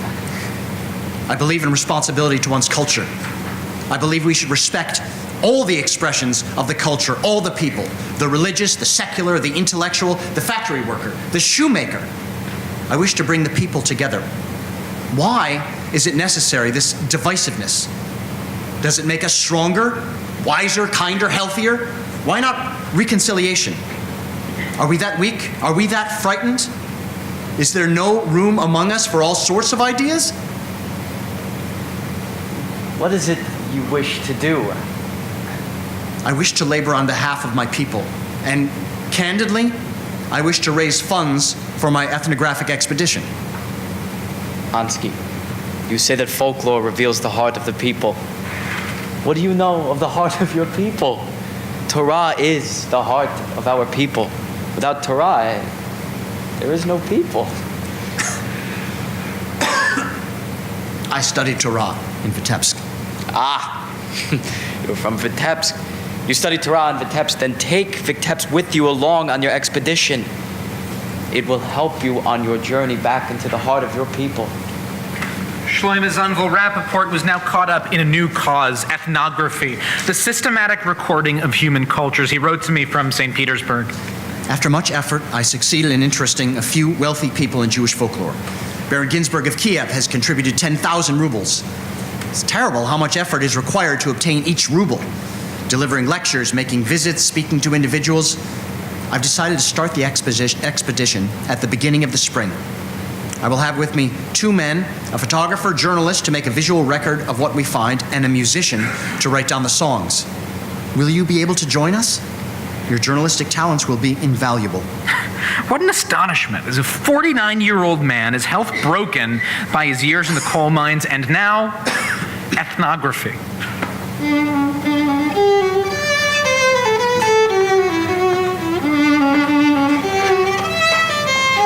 Well, the recording machine works, but what good is it? I can't get a word out of them. Maybe they think we're police agents. The women won't look at me, and the children run and hide in the houses. Maybe they think we're census takers. What do you suggest we do? If things aren't the way you like, you have to like them the way they are. They have reason to be suspicious. When have strangers ever been kind to them? I shall become invisible. Now tell me, where is the Jew from? St. Petersburg. So far, what brings a Jew from St. Petersburg to this godforsaken corner of the world? To find Jews. There are things here worth saving. I've come to save them from close by, not from far away. And what is it that the Jew from St. Petersburg wishes to save? Ansky and the two men cross to another part of the stage where an old woman is talking to Chernin, who is writing in a pad. The photographer is setting up a camera. The musician is arranging the phonograph. My mother, I heard it. I sang it to my children. I'm 82 years old. May you live to be 120 in good health. Stories interest you? You have a story? The strange stories. Perhaps better not. We have come a long way for stories. My grandmother, I heard about A Dybbuk. What about a Dybbuk? My grandmother saw it with her own eyes. A woman suddenly started jumping up and down as she fell to the floor, and voices began coming from her throat. What kind of voices? They were like a man. What did the voices say? They said they were sorry. They pleaded for mercy. They asked for forgiveness. People said it didn't relate to her. How old was the woman? Oh, 50, 55. She was a very old woman. They took her to her secret the town here. He should drive out the Dybbuk. What did the Rebbe do? He told the Dybbuk, get out! He said, I will command you to leave this woman. Leave her and go into a dog, or I will cause you to be excommunicated. May you live long and be well. These eyes have seen. And what will you do with all this material that you collect? We will make a museum in St. Petersburg, perhaps another in Kiev. Where do you go from here? To another village, and then another.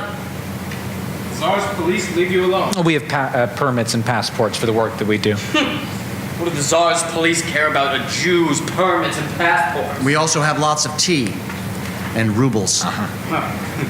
Tea. Rubles. We remained in the field, journeying into the memories of ordinary people. Village after village in the Ukraine, filth and mud, summer and heat, winter with colds. They were crushing years for a man already grown ill by previous causes. Are you all right? Fine, I'm fine. Stop asking me if I'm all right every time I get a cough. Well, maybe we should stay over in this village until the swelling leaves your legs. We will stick to our original plans. I'm not in the habit of pampering myself. Why are you in such a hurry? What will it hurt if to add a day or two to our expedition?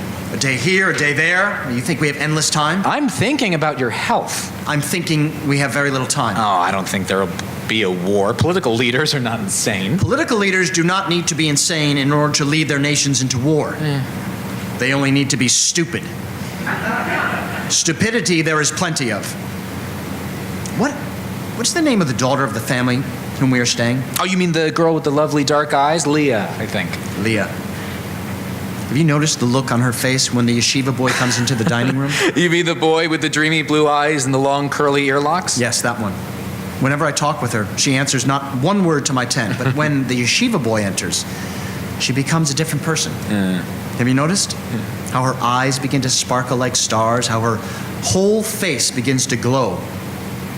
Those two young people are drawing to each other like two magnets. You think they love one another? Oh, I'm sure of it. Though I doubt they're aware of what they feel. The girl's father is certainly not aware of it. The girl's father is aware of nothing but money. He's a very unpleasant man. The picture of materialism, rich and crude. He lets everyone know how wealthy God has made him. He told me today he has arranged to marry his daughter to the son of a wealthy man from a prestigious family. It's hardly a surprise, but how sad. It's worse than sad, Janine. It's a calamity. A tragedy. It's a tragedy. A wealthy man marries his daughter to a rich and prestigious family. Now, how is that a tragedy? Do you believe that certain souls are born to be forever together? That when they find one another, a love is born that even the heavens cannot separate? I haven't given it much thought. I would like to believe that I have such a union with my wife. Those two young people are drawing to each other like two souls that are one. Do you notice how they cling to each other with their eyes? And aren't the eyes the mirror of the soul? I felt that way once in Vitebsk. I find myself thinking about Vitebsk often these days. Last night I saw my mother in a dream. She was telling me folktales. Am I looking for Vitebsk, do you think? You won't find Vitebsk in these villages. The soul of Vitebsk, I mean. Strange how I cannot get out of my mind the look of those two young people. I mean, the yeshiva boy and the young girl, Leah. So pure. Of course, nothing will come of their love. I'm thinking of writing a play about it. A play? Why a play? So the people will come, the masses. Play about what? About the love of two young, pure souls. Their fathers make a sacred promise before the two souls come into the world that if one is a boy and the other a girl, they will marry. Then the fathers are separated and one of them dies. And the other decides not to keep the sacred promise and arranges to marry his daughter to the son of a wealthy man from a prestigious family. Yet somehow, the boy and the girl find one another. But the boy dies. And his departing soul clings to the girl, clings to her, like a Dybbuk.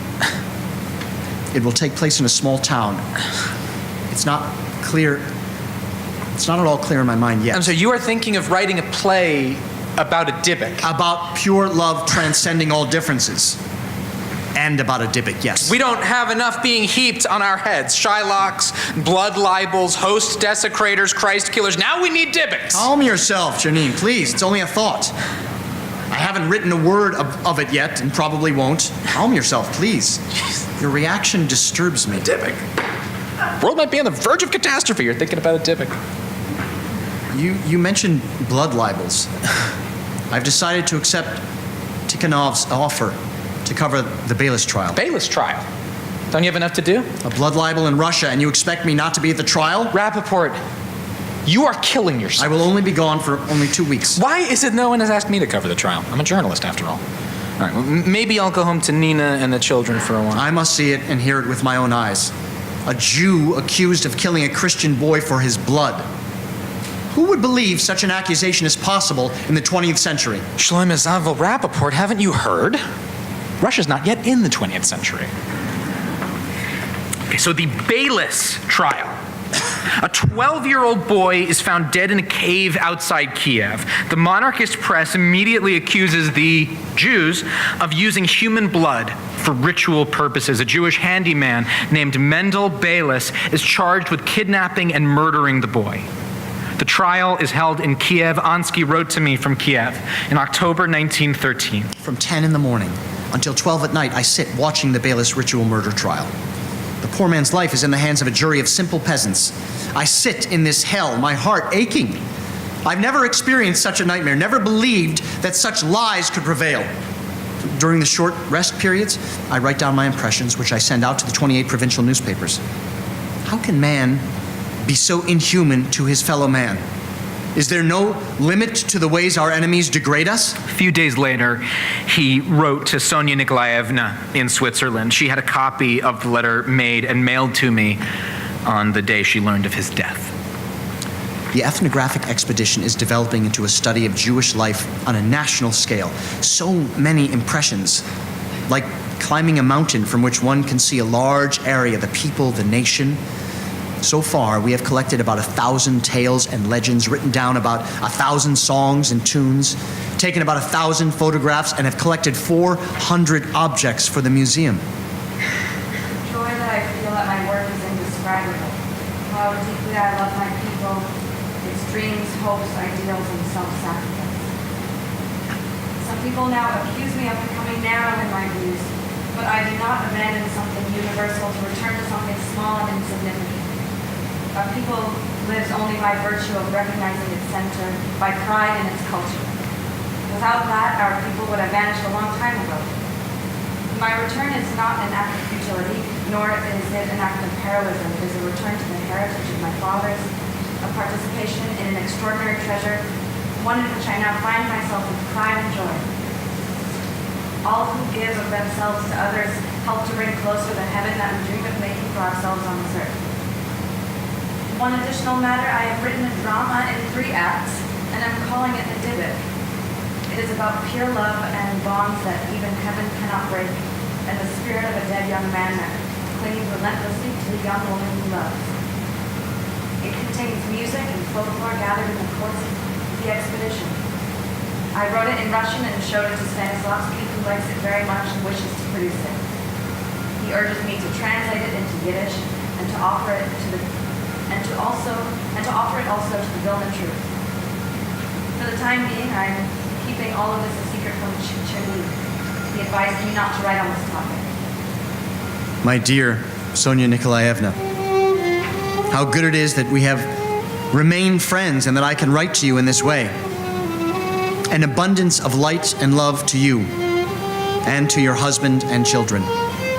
S. Rappaport. Then in August 1914, the war that, according to Ansky, could only be started by stupid leaders, the war broke out. Germany invaded Poland, Lithuania, and Russia, and the Russians were on the march in the Ukraine. We began to hear stories about atrocities inflicted on the civilian populations of the Ukraine and eastern Poland. You cannot be serious about this. I'm telling you, we can organize relief committees. Rappaport, you're 51 years old. I will ask for my own relief train. That way I will be able to move freely among the villages. If the Cossacks catch you, they will hang you. All my documents are in order. You already have your documents. Signed, sealed, even with photograph. Oh. Everything is official. Well, the Cossacks care about official documents in the hands of Jews. In a war, you can't bribe Cossacks with tea. They'll take the tea and slit your throat. Are you coming, Chernin? What about Nina and the children?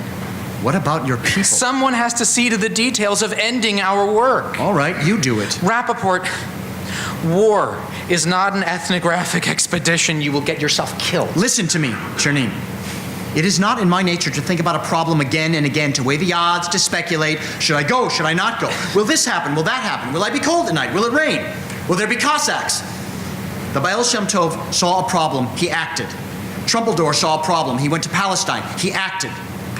A human being shouldn't sit around thinking, should I do this or should I do that? A human being should give of himself.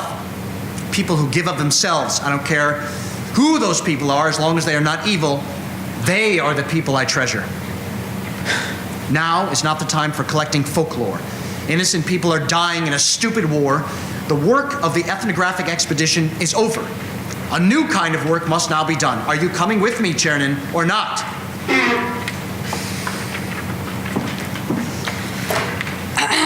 Old man, you sent the boy for me? People are coming to see me tonight. I will need 2 more chairs. For this, I had to climb the stairs? The toilet is not working properly. I thought you would want to see for yourself. You will have to pay for the use of the chairs. I have very little money.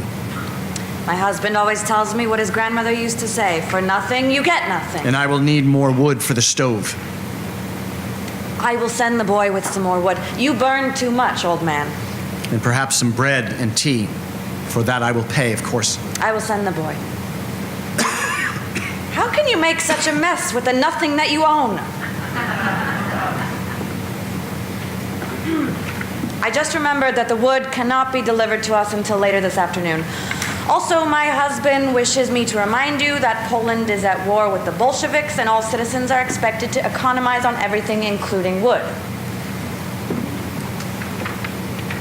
How cold it is in this room. Shadows in the corners of the walls, chill air reviving dormant memories of a ravaged winter night. A Ukrainian landscape. Master of the universe, I am not certain whether or not I believe in you, but I now ask you this question. From where do your people derive the strength to continue to believe in you? What sort of courage did you put into us from the beginning of creation that enables us now to defy what our eyes see and our hands touch and our flesh feels as the world moves into its cruelest cruelties against us? How is it that I am still able to say, out of the depths I call to you, O Lord, listen to my cry. Let your ears be attentive to my plea for mercy. How is it that I am still able to do this? How? Can you answer this question? The Ethnographic Expedition was over. The material we collected was transferred to the Jewish Museum in St. Petersburg. Who knows what will happen to the thousands of artifacts we collected. I saw Ansky again in St. Petersburg, where he witnessed the October 1917 revolution and the Bolshevik takeover of power. Then I was sent by my newspaper to St. Petersburg to cover the revolution.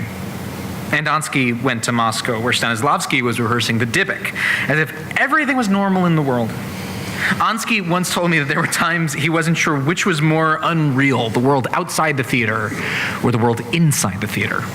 That is correct. The essence of a play is in the times and events which it describes. This is the core, and this, you must understand it. It must move you. It must become part of you for the time that you are in the play. Now, I want us to begin reading again from the very beginning of Act 1. Go ahead.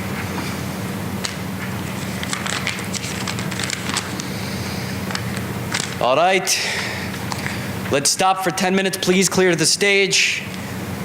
Rappaport, may I have a word with you? This man has just arrived from St. Petersburg, sent by your friend Janine. Yes? I will be in my office if you need me. Rappaport? Yes.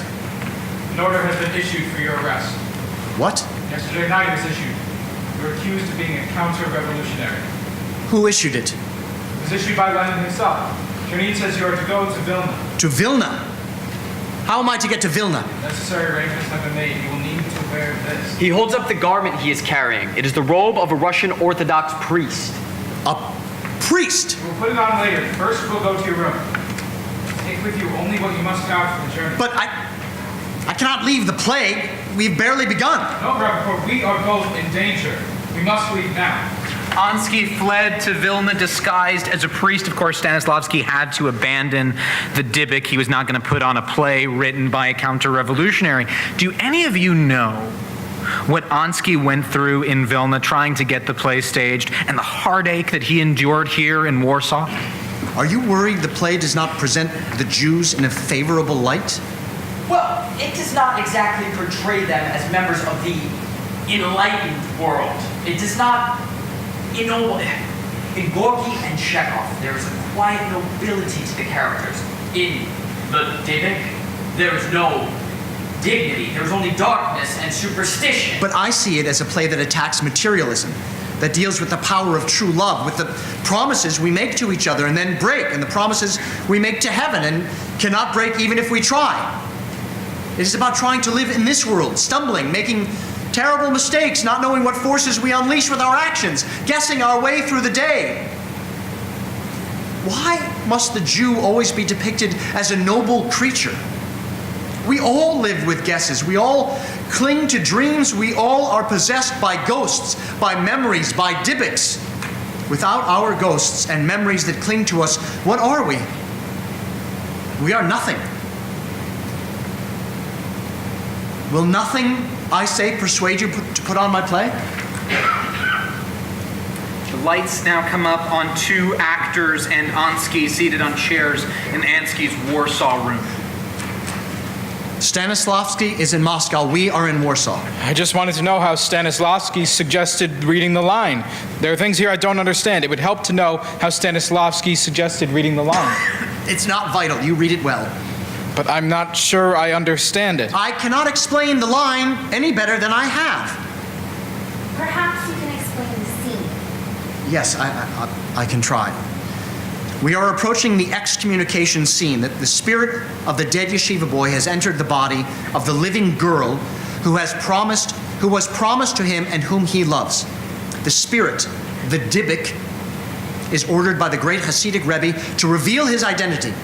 Then the Rebbe commands the Dybbuk to leave the body of the girl or be excommunicated. Such things really happen?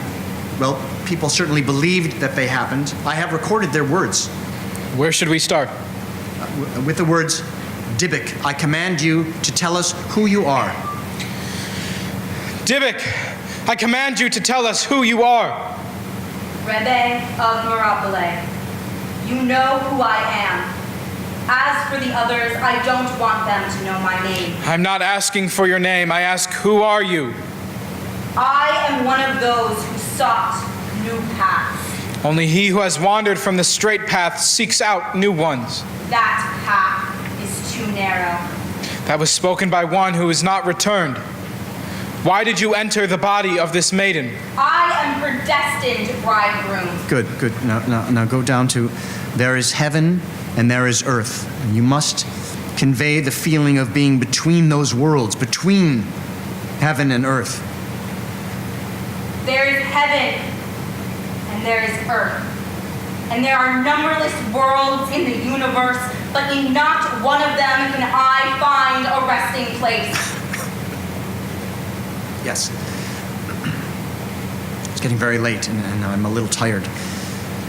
We should go on to the excommunication scene itself. The line beginning, I command you to leave the body of the maiden. Wait. Go to the Dybbuk, shrieking, I am not afraid. Begin there. I am not afraid of your anathemas and excommunications, and I do not believe in your promises. I will not depart. In the name of Almighty God, I command you for the last time to depart. If you do not, I will be forced to excommunicate you and deliver you into the hands of the demons. In the name of Almighty God, I am bound to my predestined bride and shall remain with her to eternity. Good. Yes. Now go, please, to the very last scene. The girl is alone in the synagogue. The others have left to greet the groom and his family. The synagogue is silent. Suddenly, there is a moan. The dead yeshiva boy. Oh. You sighed with such pain. I hear your voice, but I don't see you. You are fenced off from me by an enchanted circle. Are you all right? A little dizziness. It's nothing. We should go. Tomorrow evening again. Yes, but at an earlier hour. I have an evening meeting that I must attend. Thank you.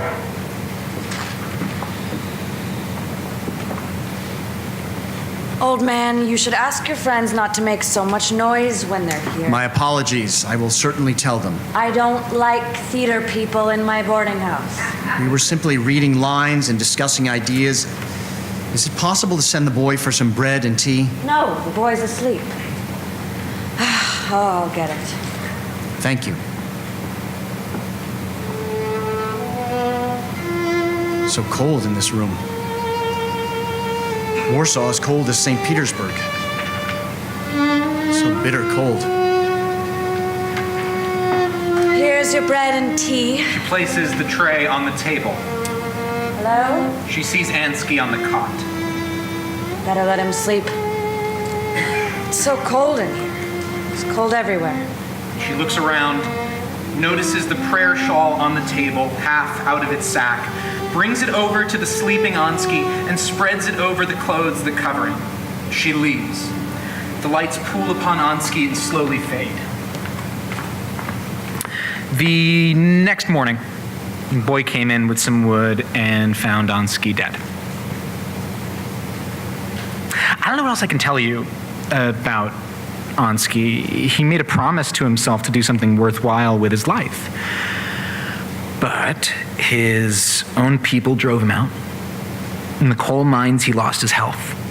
In St. Petersburg, he came to doubt his own identity as a Jew. In Switzerland, the woman he loved refused him. And in Paris, he lived a strange bohemian existence. When he fled from the Bolsheviks, he had to abandon the thousands of artifacts we collected on the Ethnographic Expedition. He lost the Yiddish manuscript of his play, and he lost his chance to see the play produced in his lifetime. I think the play tied together all of his dreams and visions: pure love, the victory of the spiritual over the material, the power of promises, the mysterious work of heaven. I think he thought the play might be his only chance at immortality. All the activism of his life seems to have come to nothing. At least he'll have his play on the one night that you will present it, the night that will memorialize the 30th day of his death. And then the play will no doubt take its place among all the other things that were lost to my good friend Solomon Rappaport. I thank you for letting me explain him to you. It felt good to be active, to be a doer, even if it was on a stage for a play that will only have one night of life.